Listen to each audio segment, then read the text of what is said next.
今天呢，要跟大家分享一道黑椒鳝鱼片的做法，味道是超级 nice。我们先把青线椒洗干净，切成小段。红椒切成条，用红椒主要是来搭配颜色的，这样看起来的话会更加的有食欲。把黄鳝切成半指长的小段，需要先用盐和面粉搓洗掉黄鳝表面的粘液。取一个空碗，倒入一点水淀粉，加1勺量的生抽，加少许的白糖。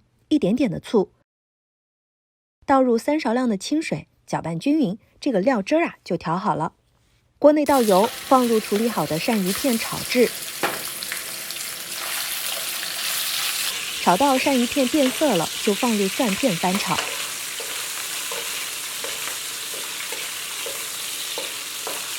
随后倒入打碎的黑胡椒碎，翻炒均匀。我这个黑胡椒呢是提前炒好了，再用料理机打碎了的。接下来就是放入青线椒、红椒、洋葱，翻炒均匀了。